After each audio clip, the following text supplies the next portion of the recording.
Boa noite, meu nome é Tainara, eu sou integrante do grupo 3A. Essa é a nossa apresentação do trabalho final, o título é Assistência. Pode falar. Eu vou fazer um pequeno contexto do problema. O nosso tema é sobre a Casa de Ismael, né, que é uma casa de assistência social, que ela lida com gerenciamento de jovens, e muitos deles estão em situações emergenciais. Ela faz tanto o acompanhamento como e o estudo socioeconômico desses jovens, né? Então ela conecta as empresas parceiras, que elas têm vagas de emprego e tudo mais, e com esses jovens, né? Arrumando empregos para eles, porque ela faz a facilitação se eles têm um determinado perfil que eles querem e conecta a empresa com os jovens. Agora eu vou passar a palavra. Eu sou o Pedro Sena, vou falar um pouco sobre as dificuldades e as demandas. Quando a gente teve a entrevista com a Gracélia, a gente percebeu que ela tinha um apelo muito forte em relação a como os dados estavam sendo armazenados de forma espalhada e como havia uma pouca integração entre eles. Então, ela fazia armazenamento, por exemplo, dos jovens em planilhas, ela fazia o acompanhamento de status no Trello, e ela também recebia os documentos dos jovens e armazenava no Drive. Tudo isso acaba armazenando várias informações em várias plataformas diferentes e acaba ficando muito difícil de manejar esses dados. E é isso, passo a palavra. Tendo em vista esses problemas aí, a gente estava precisando criar uma solução, né, para ela, então. E aí, antes de fazer a modelagem toda dos artefatos aí que já já o Rodrigo vai falar pra gente, a gente traçou esses requisitos aí que são muito importantes, né? Gerenciamento dos jovens.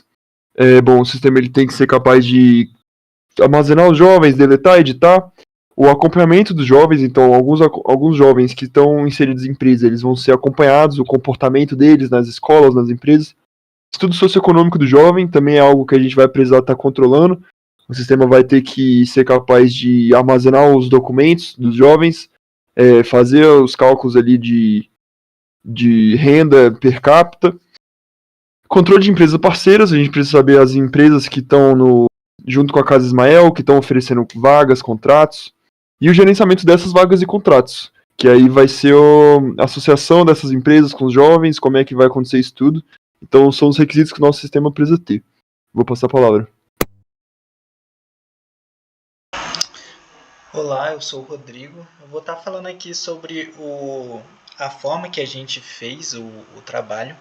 Primeiro a gente trabalhou com o MER, listando as entidades que nós vamos trabalhar. Elas estão descritas aqui no lado esquerdo aqui da tabela. E após fazer a descrição dessas entidades, nós fizemos os atributos para cada uma dessas entidades. No caso, todas as entidades que estão aqui estão listados os atributos dela. E após fazer isso daí, nós fizemos o relacionamento de cada uma das entidades com outra entidade. Então temos aqui como exemplo o assistente que faz o acompanhamento. E o acompanhamento vai acompanhar o jovem. E após fazer esses relacionamentos das entidades, nós fizemos aqui o DER, que, como podem ver, tem parte de especialização, tem entidade fraca com relacionamento identificador, e atribuímos todas as entidades um relacionamento. E essas foram as tabelas geradas para o lógico do nosso trabalho. E destacamos não somente as chaves primárias estrangeiras, como também fizemos as regras de negócio com as chaves candidatas chamadas de unique. Agora eu passo a palavra.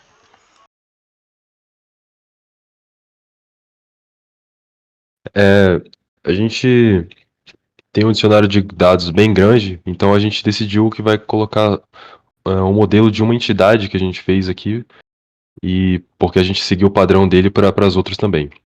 A nossa entidade foi a contratação.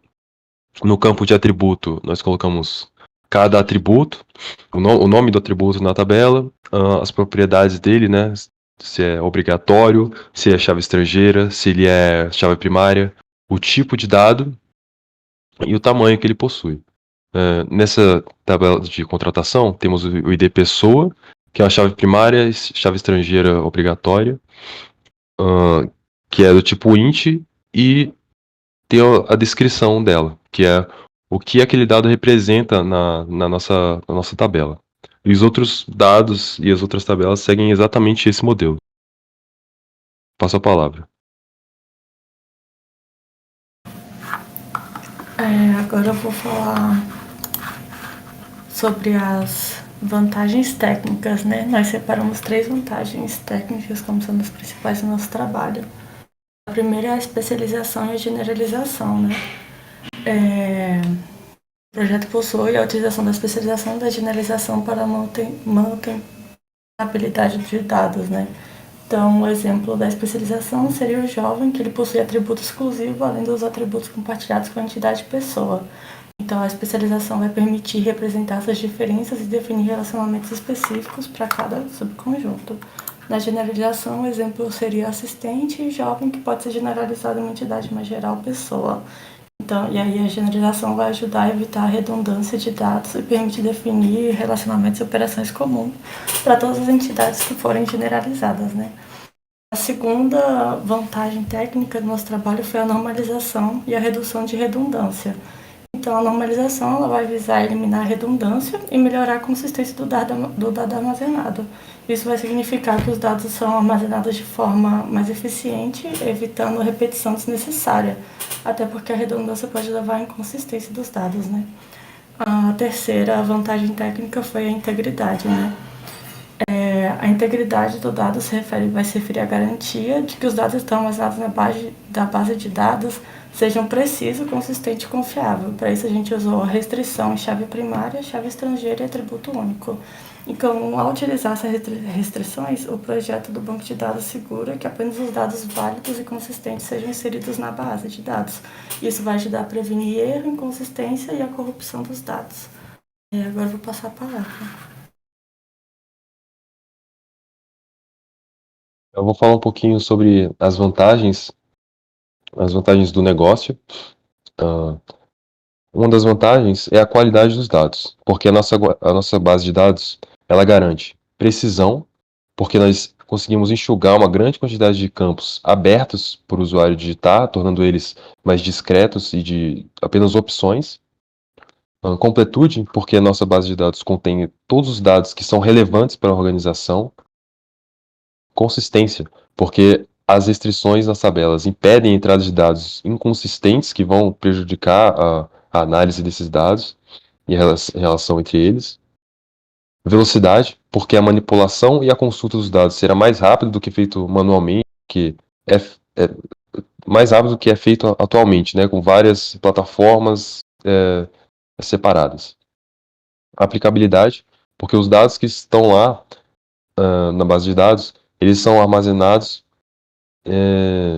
de forma que eles tenham algum proveito. E eles podem ser usados pela organização e para fazer análise de dados, por exemplo.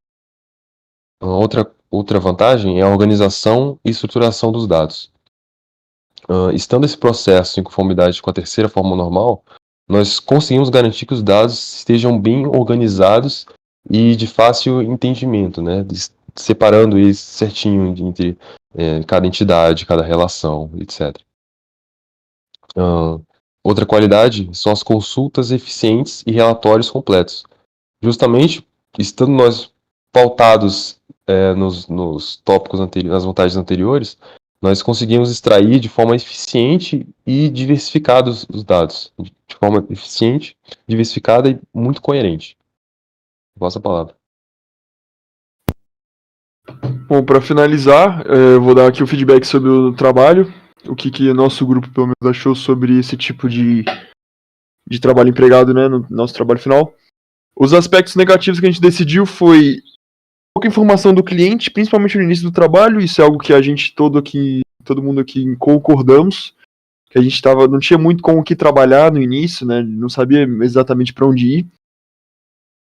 Excesso de entregas com retrabalho do projeto, isso é uma coisa bem chata também que a gente achou, porque a gente vai fazendo as entregas e vai evoluindo e vai integrando com outros grupos, outras duplas, e no meio tem que refazer um monte de coisa, é muito retrabalho, e algo que no final do semestre é muito pesado para a maioria de nós estudantes, porque tá todo mundo com entrega para fazer, com coisa, prova, e acaba ficando meio sem tempo.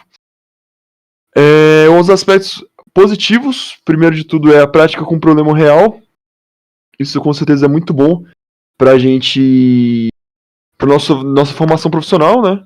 Já trabalhar com problema real assim de cara. E o outro aspecto que a gente pensou foi a criatividade e a desenvoltura social.